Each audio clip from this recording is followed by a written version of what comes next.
Hello, everybody, and welcome back to the Wildcard Rewind.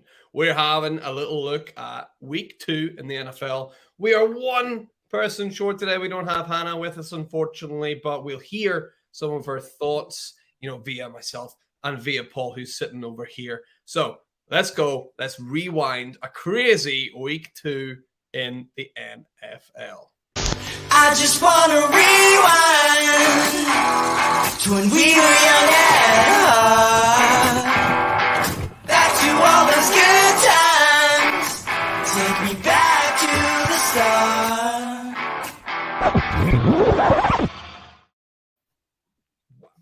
Paul, isn't that just like the best intro to any podcast ever, right? It's so good. Mate, do you know what? I love it because I always go to bed after this and I'm just like laying in bed like, let's just hit the rewind. I love it. It's catchy, so hopefully we'll have lots of people singing along to that after a while. So that's a rewind part 1 that we're absolutely loving, and we're just going to step in right away, Paul. Topic number 1. We're going right into our predictions. We're going to see how we did, and we're going to start. I mean, where else can we start apart from, the best team in the NFL playing against the Chargers on Thursday Night Football? So, Paul, you had a prediction, right? You had a prediction. You thought the Chargers were going to win. I mean, I tried to warn you, but you wouldn't listen.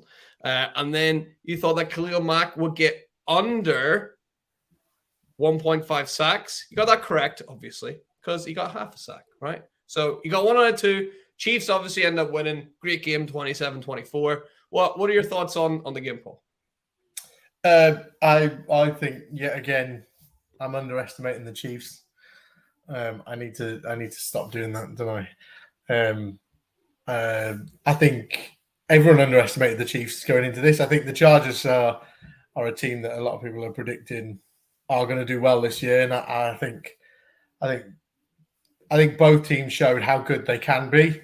Yeah. And I think the Chiefs were classic Chiefs, and fourth quarter were just unplayable, really, and they were just defensively and offensively. I think they were really, really good.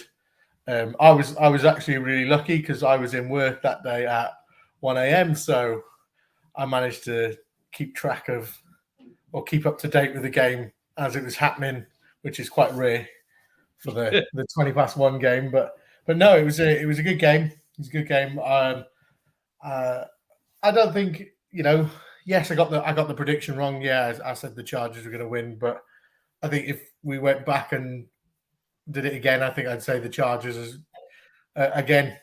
I just think they're just a team that can do it. So I was unlucky. How do you think it went? Yeah, I mean, I think you're right. Like, Chargers are obviously, a very, very good team, but I mean, I think maybe because of the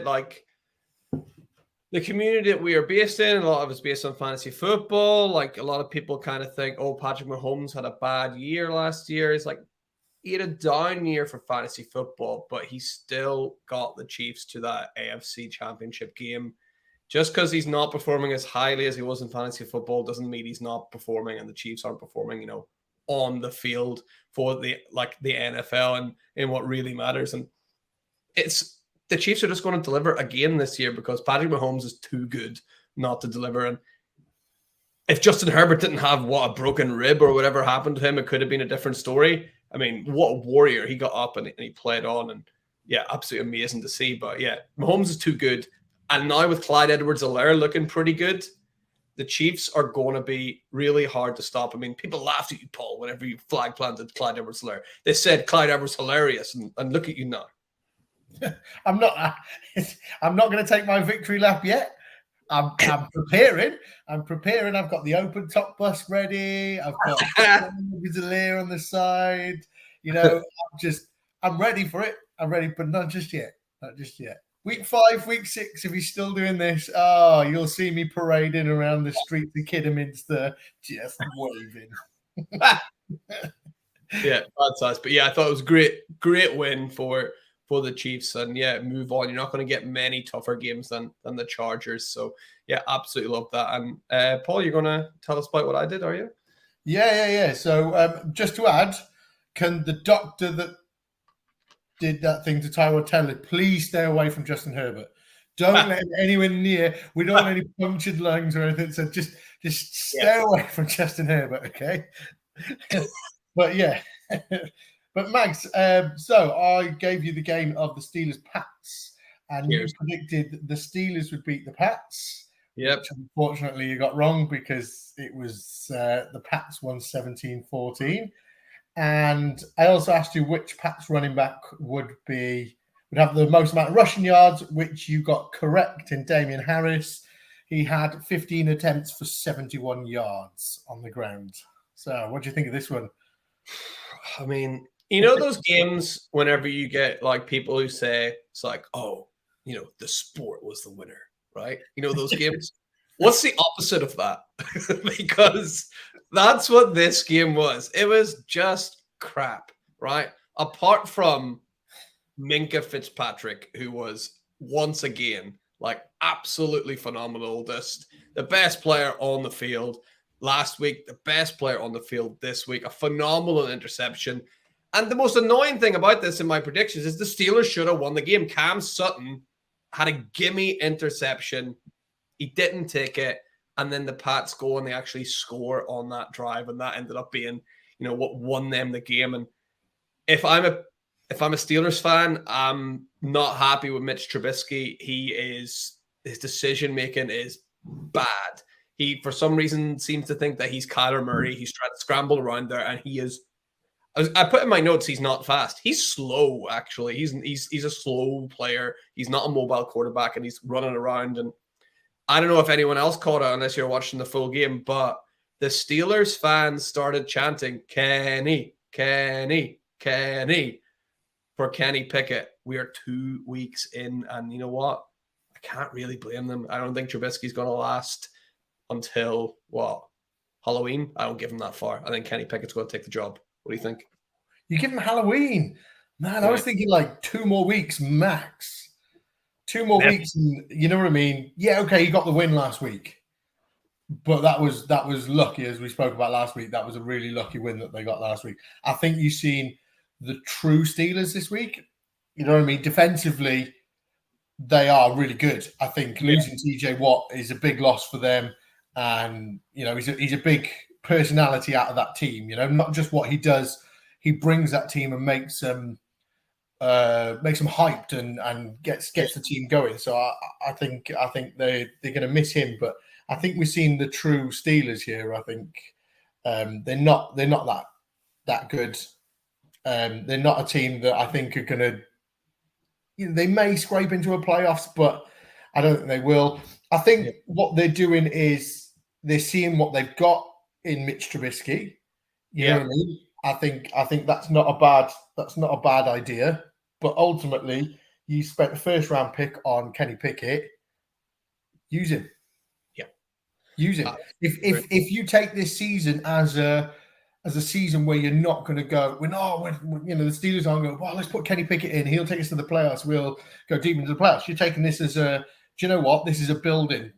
You know, we could give Kenny Pickett the kind of experience that he's going to need. So next year, he can grab it by the scruff of the neck and go, right, I'm having it this year. Get him in. See what he's like. See what he's made of. You know, he may be awful. He may be really awful. And actually, he's not a good QB. Then, you know, at least you've tried it and you've seen what you've got.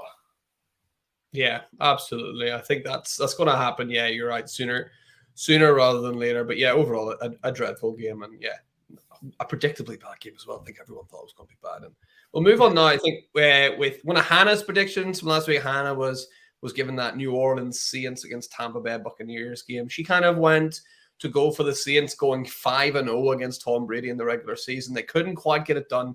They lost 20-10, but she did rightly predict that Michael Thomas would continue his resurgence and get a touchdown, which he did. She says it was a scrappy game, both teams not really playing, and said the main key point of that game was when Mike Evans crashed into Lattimore and ended up getting him ejected. Lattimore got ejected, and I put a tweet out, Paul, I don't know if you agree with me, but I said Lattimore getting ejected is going to cost the Saints that game. And sure enough, just a couple of moments later, you had Brashawn Perryman jumping up for a touchdown that would not have gone past Lattimore. Absolutely never. What do you think of that game? I agree with what Hannah said. I think it was very messy and very scrappy. I honestly thought the way it was looking, sort of the first half, I honestly thought Hannah's got this. Hannah's got this right. The Saints, they seem to just get under Tom Brady's skin. He didn't look happy. He was throwing iPads around, and he was really not in a good place. He wasn't relaxed. He couldn't get anything going, And yeah, I think Lattimore getting ejected was a big turning point in that game. I feel like they did march downfield quite easily and get that touchdown. And I do think the Bucs probably would have won it anyway, because that's just what they do. They scrape these wins, but I do think that was a big turning point. Did you see that video where Mike Evans is shouting at the refs about, it's Tom Brady, what did you want me to do? Like, he went in there to protect Tom Brady, and that's what he did. He probably reacted in all the wrong way, but he was protecting him, and he just said, "Oh, that's Tom Brady. What did you want me to do?" Like, did he? In fairness, Mike Evans also did that to Lattimore whenever it was Jameis Winston as his quarterback a few years ago. So he's got too many legs to stand on there. I think they've got quite a good little rivalry, Mike Evans and Lattimore. Like, a bit like DeAndre Hopkins and Jalen Ramsey that we've seen many times. They're both phenomenal players, and I just think it was just the heat of the moment. Neither team could get anything going, and it's just the heat of the moment. And we've all seen it in sport where you get frustrated, you just get angry, and I think Evans was. It wasn't so much of a big loss for the Bucs, whereas Lattimore was a massive, massive loss for the Saints. Massive loss. Yeah, absolutely. I think that's what cost them in the end. And then, Paul, do you want to ask me about? Of course, love and ask me about this. So, Mags, you predicted a Raiders win over the Cards. Foolish. Wrong. Super Bowl bound Cardinals won 29-23. And you also took Devontae Adams over 1.5 touchdowns, which was wrong again. Come on, the Cards. I mean, 5 minutes into this game, I was like, woo! I was like 2 points in the bag. Like, Devontae Adams scores his first touchdown, does his little basketball, cool little celebration. I'm like, Devontae, this is signed, sealed, delivered. First half, Cardinals look rubbish. Kyler Murray looks rubbish. I mean, Max Crosby looks like an absolute beast. And then the second half, things completely turn upside down. And it's the opposite. All of a sudden, Kyler Murray looks like Kyler Murray again.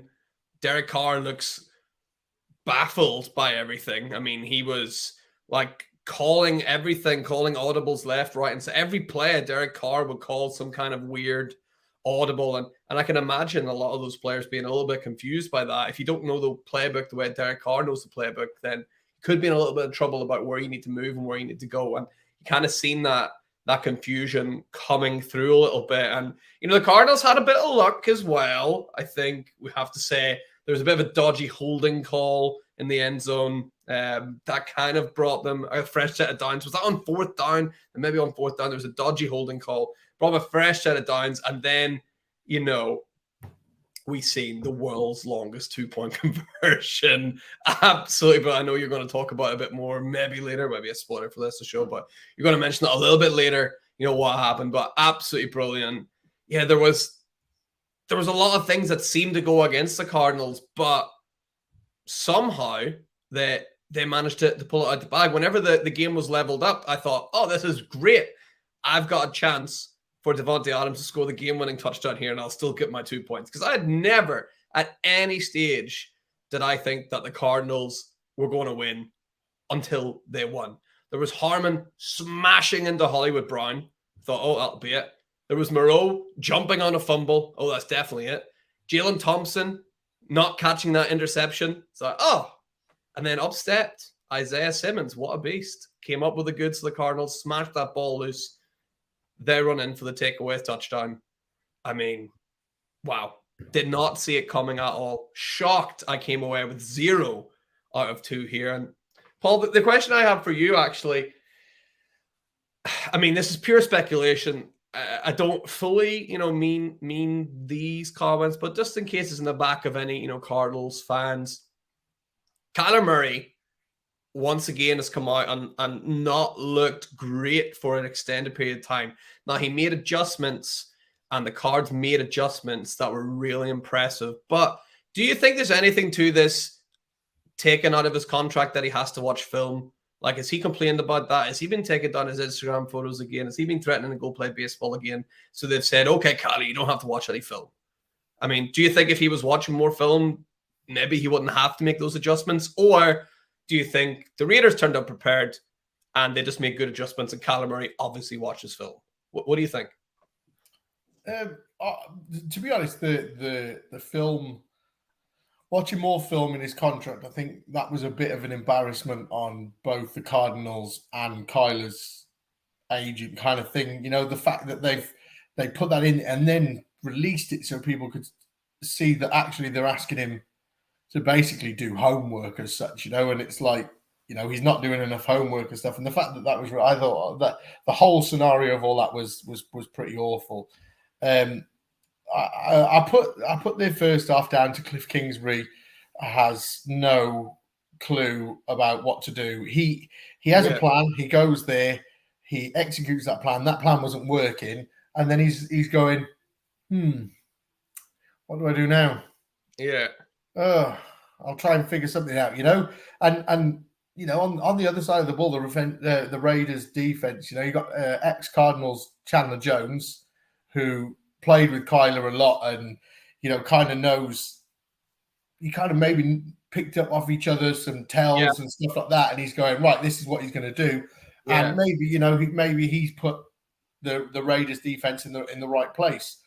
So I watched that game yesterday, and honestly, after seeing the first 5 minutes, I thought, oh God, I wish I was in work tomorrow. So I could go. I had a reason to go to bed, and thought, nah, stick with it. And like I said, the first half we looked lost, really lost. We were just, we just couldn't get anything going, and James Conner went down with an ankle injury, so they kind of then spread the ball. Like when they were running it across everyone, you've seen Eno Benjamin in there, you've seen Darrell Williams in there, Damian Williams, Darrell Williams. Darrell Williams, sorry. Not Darrell Williams, yeah. Confused. You made me confused there. And then you got James Conner when he had it and stuff like this. But whatever happened at halftime, I don't know if they had. Do you remember watching Space Jam where they had some of Mike Jordan's special juice, and they all drunk that, and they came out and they went, "We can do this," and we just looked like a completely different team. Yeah, okay, Kyler Murray put the team on his back.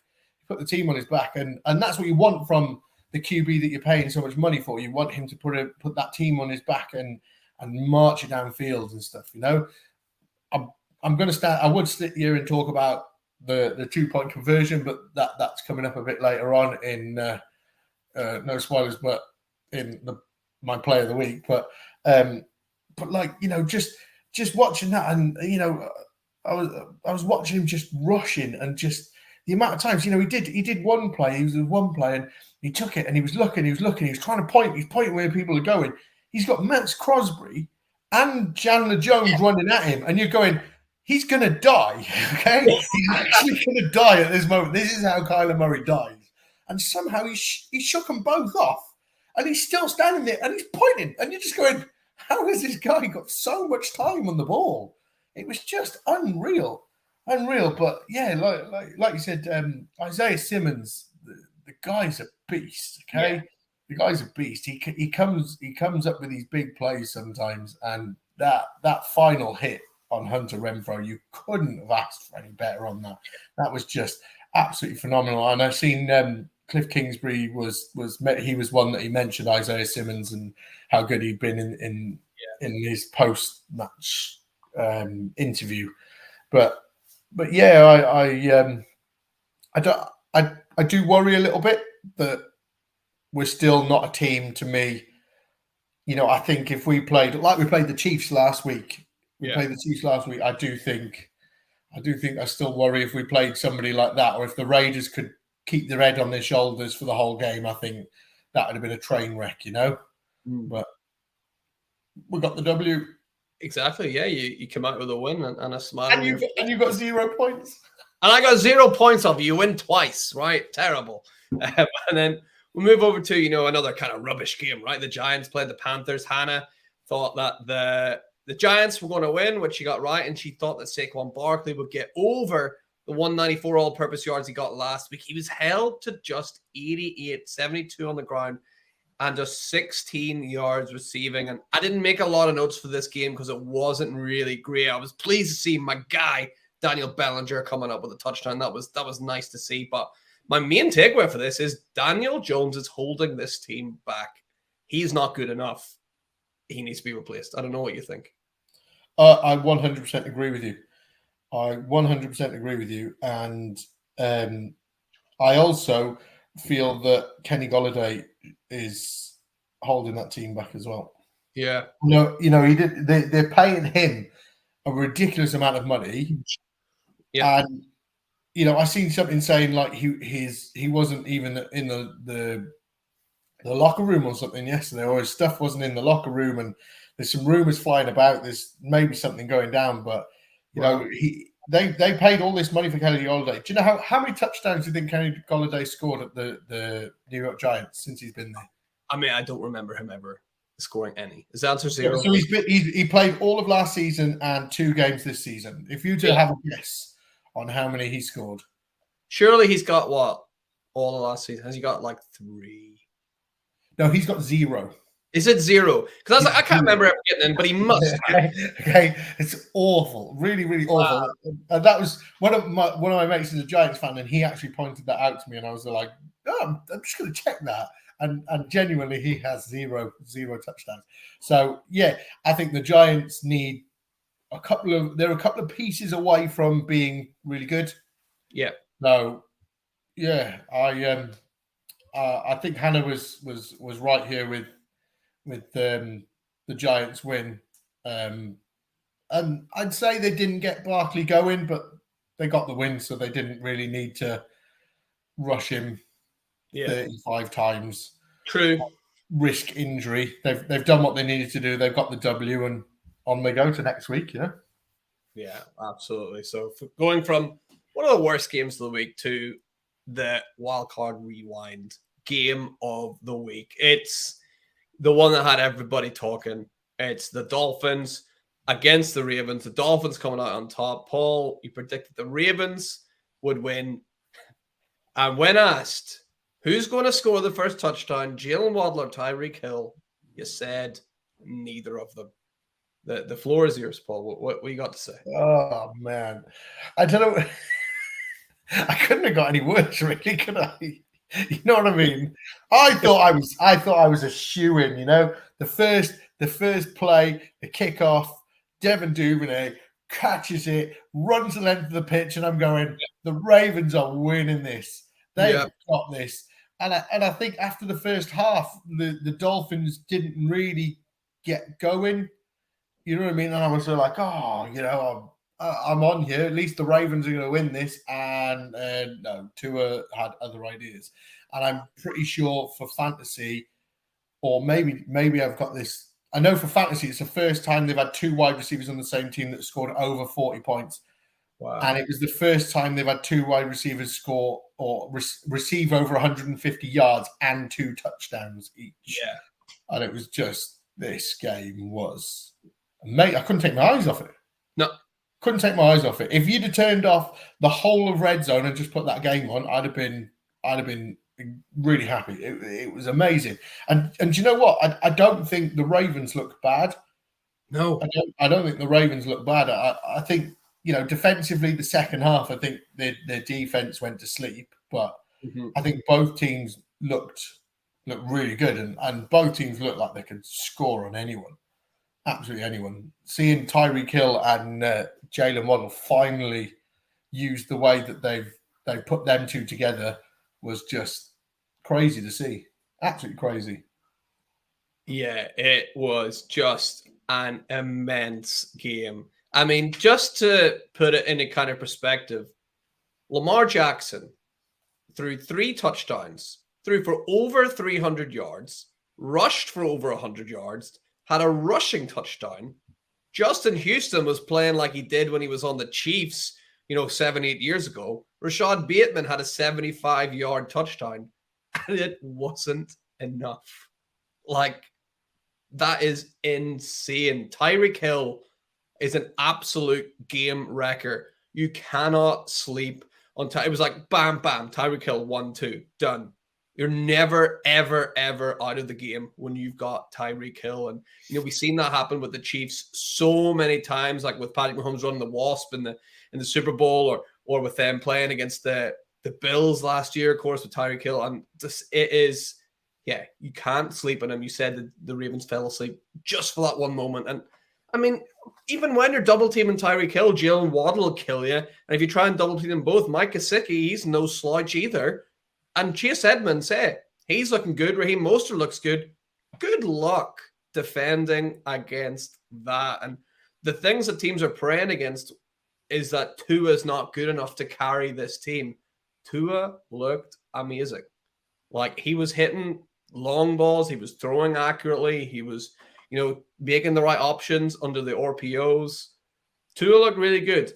If they can keep this going, they're going to be hard to stop. The defense side needs to tighten up.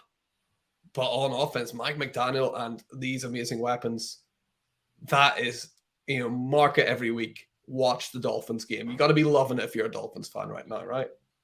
Oh, yeah. Yeah. And everyone said this coming into this season. Mm-hmm. Tua's got to deliver now. They've given him the weapons. Tua's got to deliver. Yeah. And hello, knock on the door. Tua's delivered, mate. Okay, you can't say he can't do it, because he can. I'm not saying he will do it every week, but he can do it. If he could do that, I'm not expecting 450 yards passing or something and 6 touchdowns. He's not going to do that every week, know. But if you're defending against the Dolphins, who do you cover? You go right. They're going to throw the ball. Let's double team Tyreek Hill. Oh, okay. We've got his twin, because that's the best way to describe Jalen Waddle. His twin. He's just going to do them things back to us.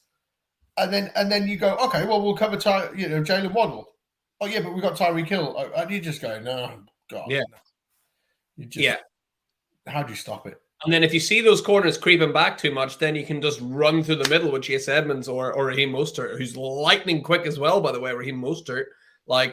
And then, Mike Gesicki, good luck. Well, who's going to guard him? He's like, what, 6'8"? Through the middle?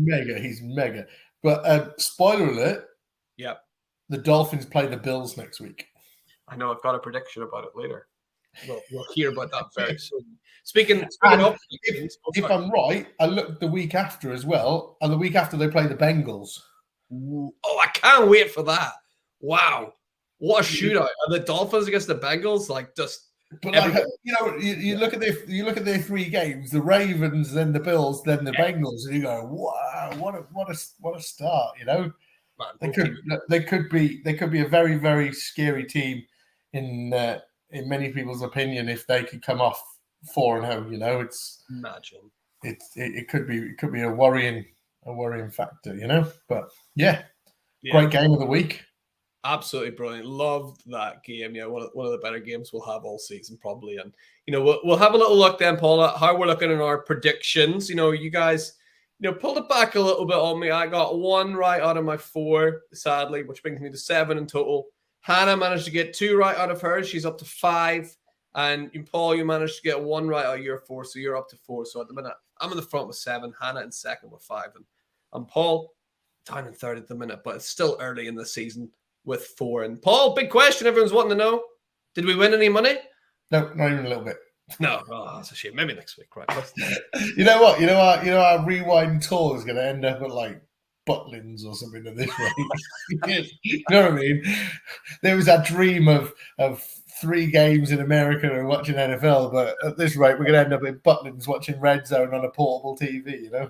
Or like just like one of those streamathons on like a Zoom, like watch with us, because no one can afford the petrol money to get the Butlins, right? So we'll figure something out, I'm sure. And that brings us nicely into our hit rewind moment of the week. It's the moment that you zoom back and you hit rewind, and you go, wow, that was amazing. We teased what yours was earlier, but I'll tell you about mine first. Mine was, in that early game, it was my guy, Travis Kelce.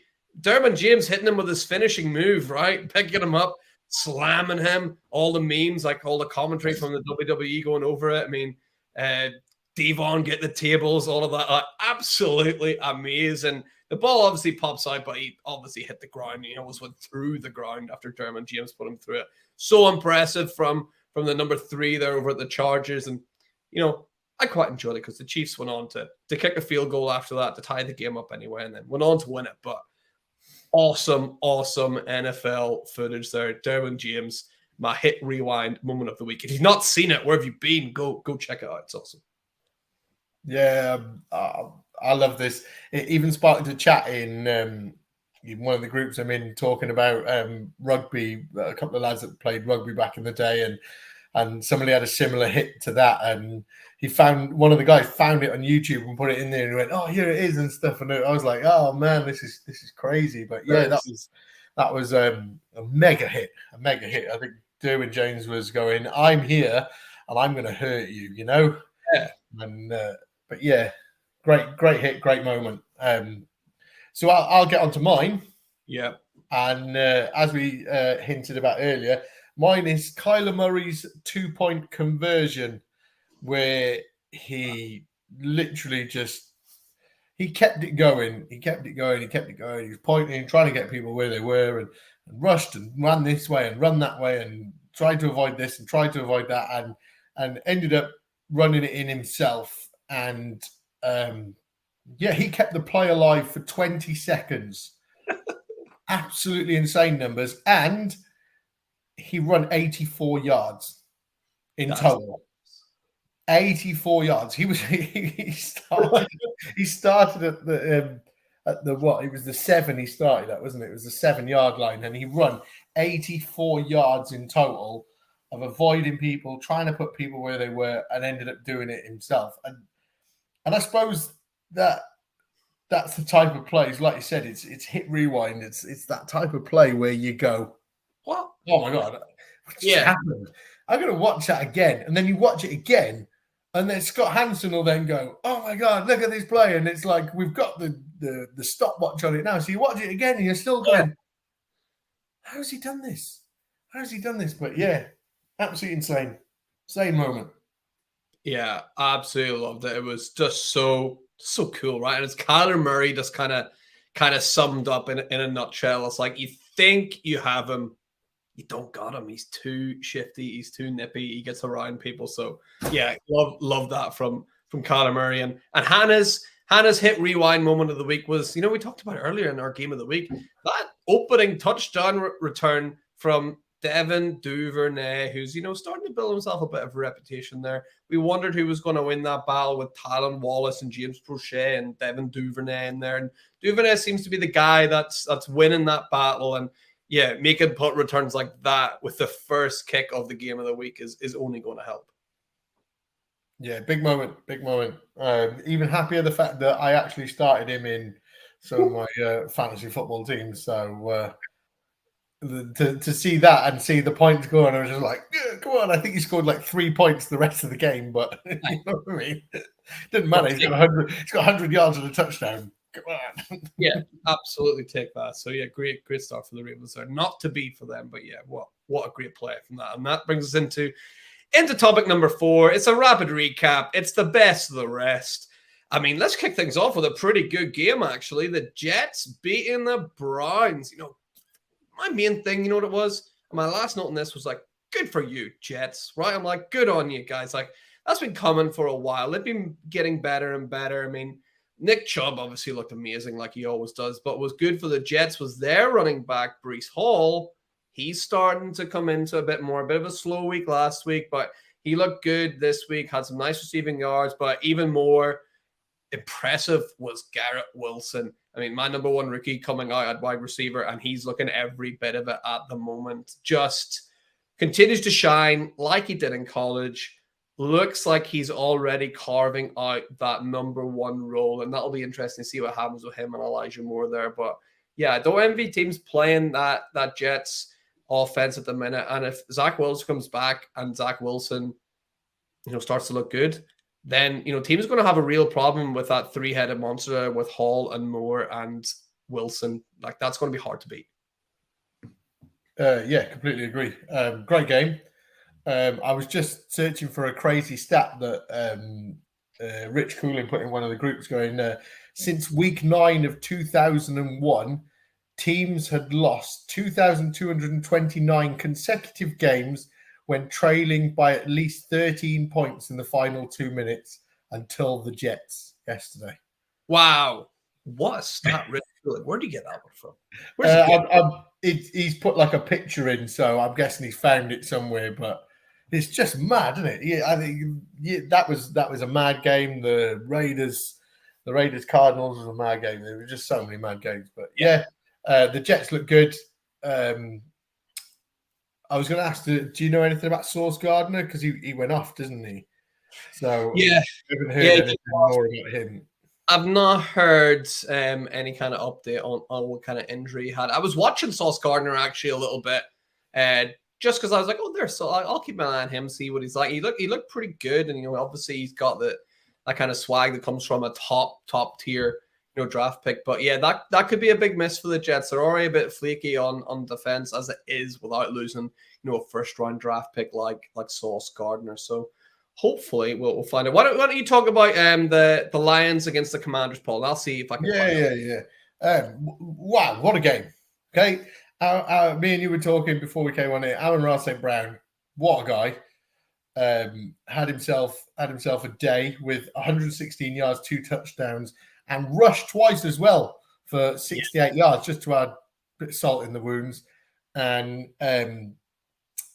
the Lions' first-round pick, Aiden Hutchinson, had himself a day with 6 tackles and 3 sacks. That was amazing. So good to see him just go, just being what we all knew he could be, and just this absolute animal. And he just kept causing the Commanders' O-line so many problems. They just didn't know how to stop him, didn't know how to control him or anything. They had quite a difficult day with him. But yeah, I think the Commanders did well to sneak back in towards the game. But I think it was more garbage time than the Lions really letting them into the game. I think.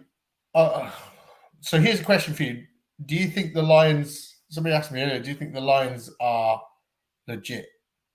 Do you think they're here and they're actually as good as they look each week? Because I'm loving it. I'm loving it. Yeah. I love the Lions. I think their passion is unreal, and I think they're a great team to watch. Yeah, the Lions have been good. I mean, newsflash for people who've not been paying attention. The Lions have actually been pretty good for a while now. They just keep losing games by 3 points. Right? Even last season, they had a horrendous record. They were losing by such narrow margins. And now adding in someone like Hutchinson, who, last week, whenever Hannah predicted that he would get, a sack in his first game, she didn't quite work it out, but I predicted he wouldn't get a sack, sorry. I said he's definitely going to improve, but just thought those first game nerves might get the best of them against that Eagles team that was really strong. And yeah, that's turned out quite true, because he's not looking nervous anymore. He looks every bit of the number 2 draft pick. And I think he's really going to help.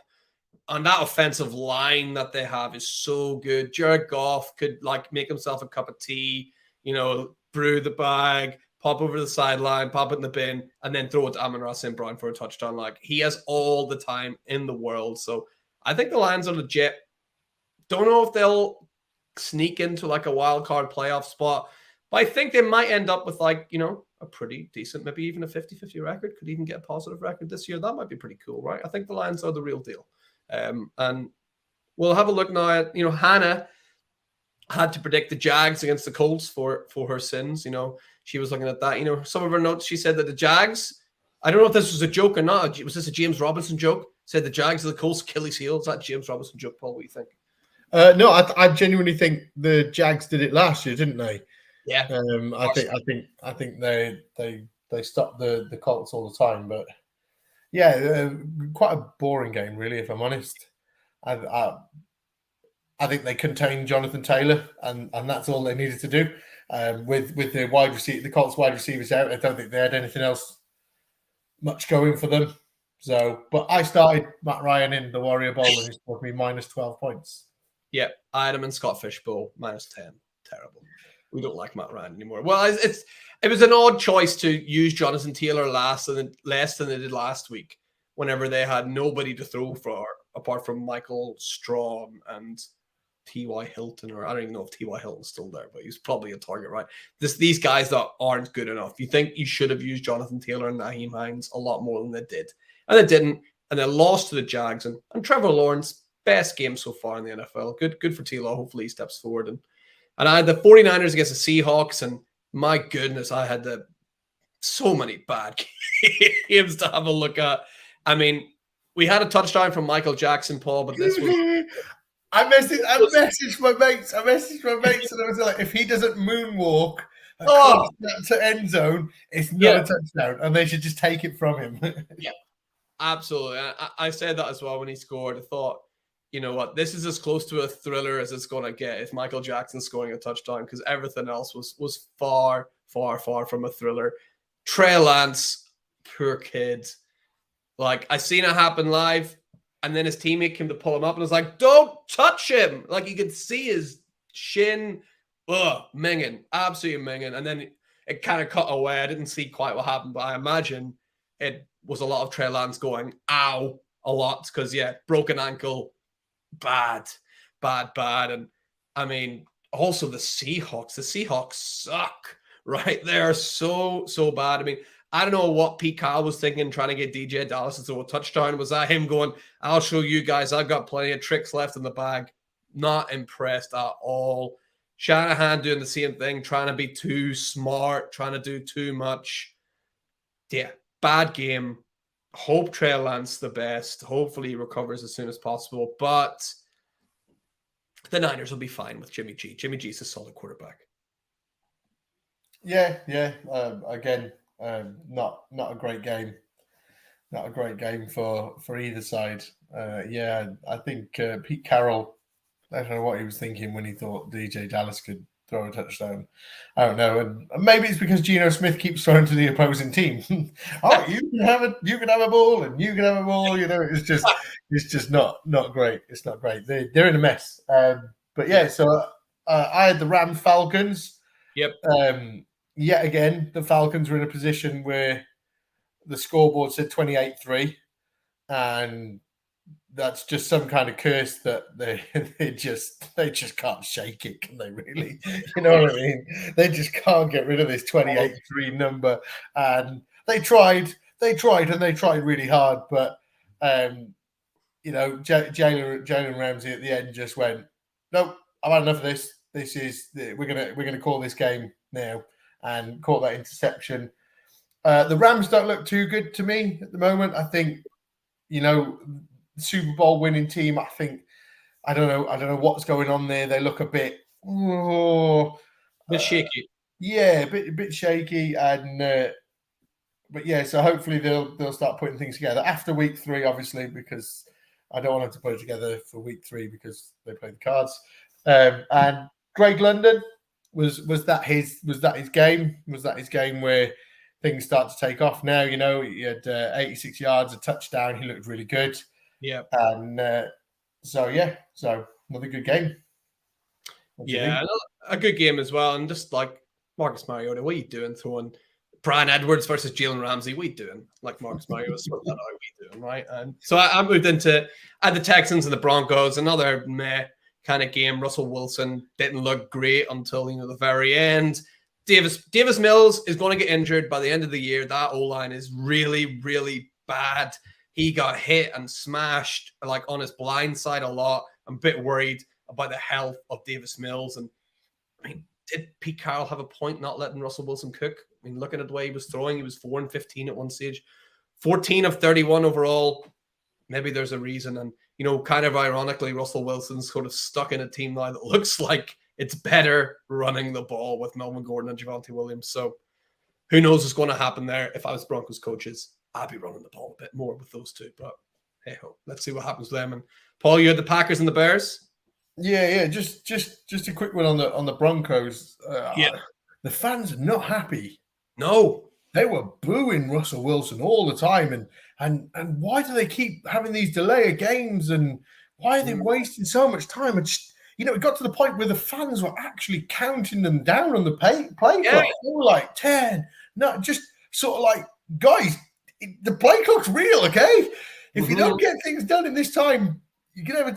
It's just awful. It just seems like a big mess. I don't know if there's a miscommunication. I don't know what's going on. They just look really good, really bad.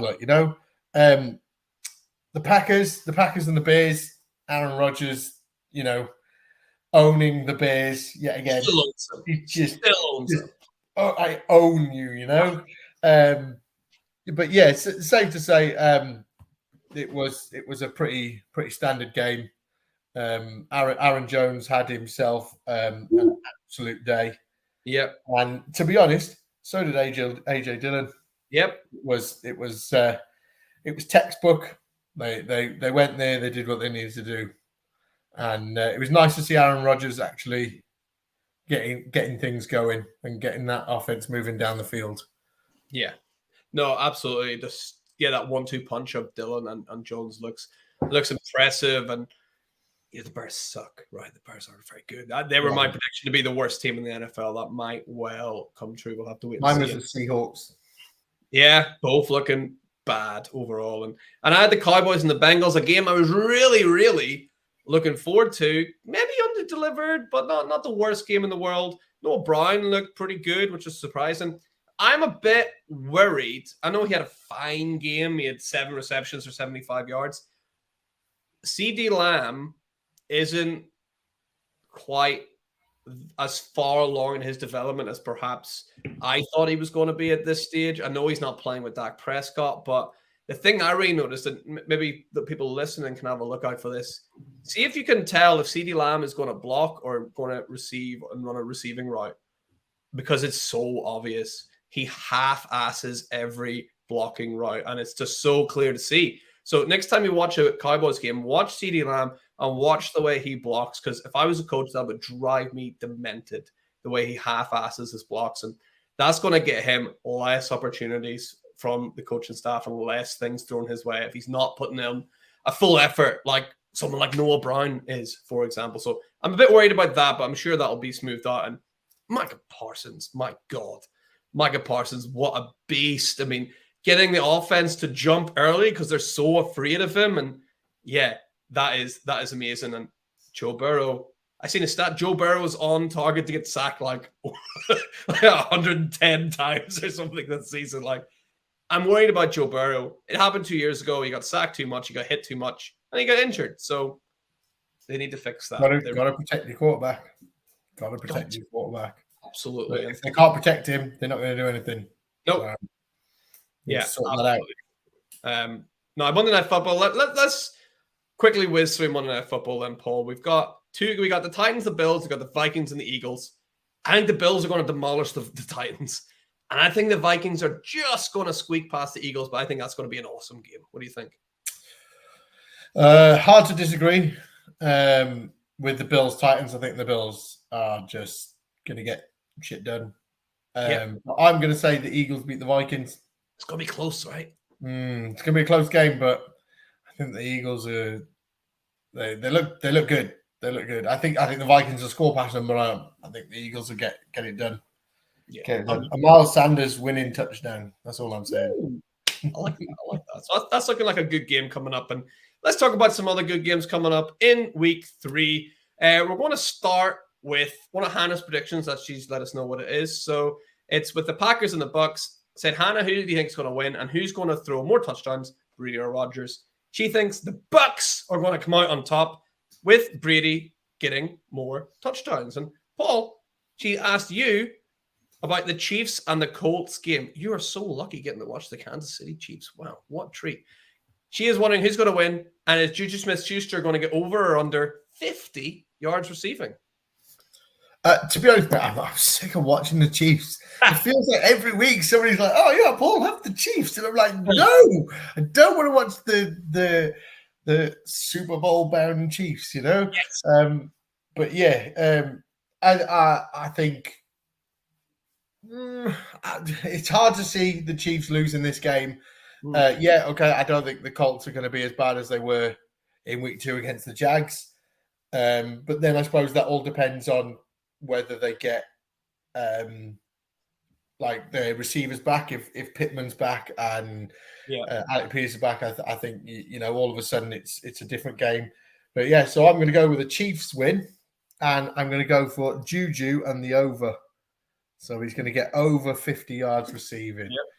And that leads me for you to you get to watch one of the best games of the weekend, the Bills versus the Dolphins. Who do you think is going to win that game? And I've gone for Tua over under 4 passing touchdowns. I can't wait for this game, right? Can't wait.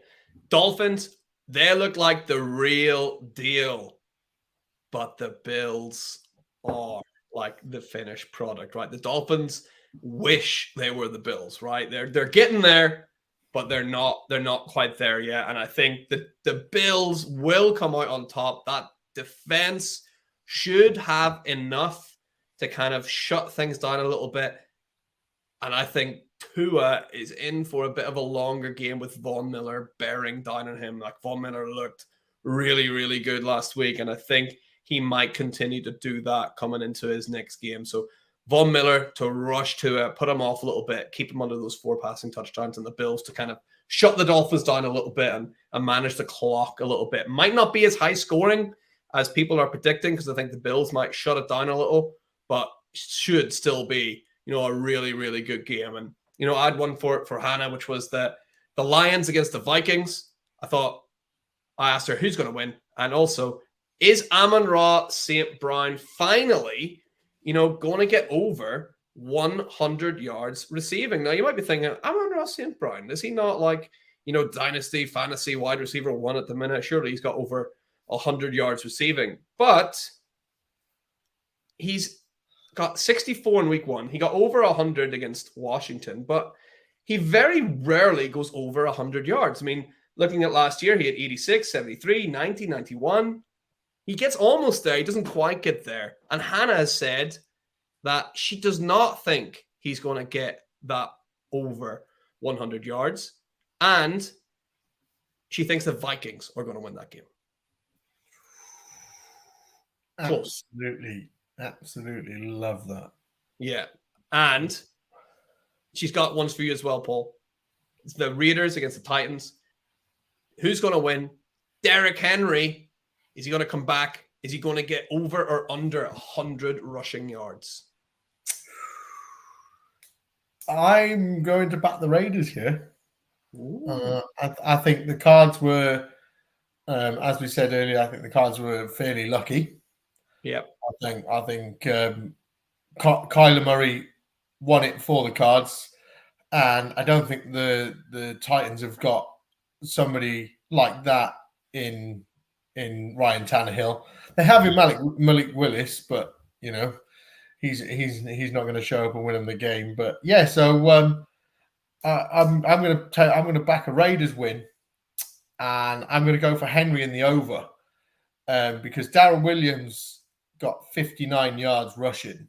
Now, if Darrell Williams can get 59 yards rushing, and he's barely second choice in that team, if he can get 59 against them, then I think Derrick Henry could get 100. So I'm gonna go Raiders win, and I'm gonna go Henry with the over. Yep. Love it. Hang on, I'm making notes so we don't lose him.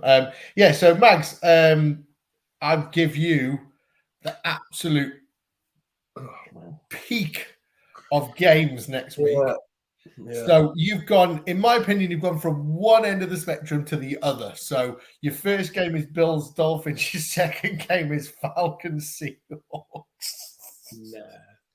So Falcons Seahawks, who do you think is going to win? And Falcons defense over under 3 interceptions. Yeah. I'm not sure either of these teams could win like the CFL, never mind like games in the NFL. Right? This is atrocious. So cheers, thanks for that one. It's like the only game where I thought, will they like just draw, right? And it'll just be it'll just be, or like a field goal each. It'll be 3-0. It'll be a crap draw. But I thought, right, okay, let's actually think about this. So I thought, right, who's going to be the difference maker? I think both quarterbacks are bad, right? They don't look good. They both look like backups, really. Some of them don't even look like backups at the Seahawks side at times, right? Both teams look awful pretty much everywhere. So I thought, who's going to make the difference? I thought Cordero Patterson's that guy. He is a difference maker. I mean, the Seahawks obviously have DK Metcalf, but someone's got to throw him the ball first. So that's a bit hard for him, right? So I think Cordero Patterson could be the difference maker. The ball being handed off to him getting a lot of touches. He could be the one that wins him the game. So I'm going to go for a Falcons win. And I'm going to also say that they get under 3 interceptions because I don't think Pete Carroll's going to let Geno Smith throw the ball at all. I don't think there's going to be anything to intercept. He's just going to run. Even when if they're chasing it, he's just going to keep running the ball. And Pete Carroll's going to Pete Carroll. So I think the Falcons will win. Cordell Patterson will be the star. And yeah, they'll be under 3 interceptions. And that's your lot for this week. So Paul, always a pleasure, mate. Thank you. That brings us to the end of the show. Thanks for tuning in. If you're not already, you can see it written up. Oh, where is it? Up there. If you're watching on YouTube, at Wildcard Rewind. Make sure you're following us over on Twitter. Give a like, a subscribe, a comment, all that good stuff. Rate, review, whatever you can do to help out the podcast. And make sure you're heading over and you're subscribing to the Fantasy Wildcard Podcast Network over on YouTube. And hey, if you enjoyed the show, why not leave a comment on the video as well? So from myself, from Paul, from Hannah, thank you so much for listening once again to the Wildcard Rewind for week number 2. We will see you next time for week number 3. See you later.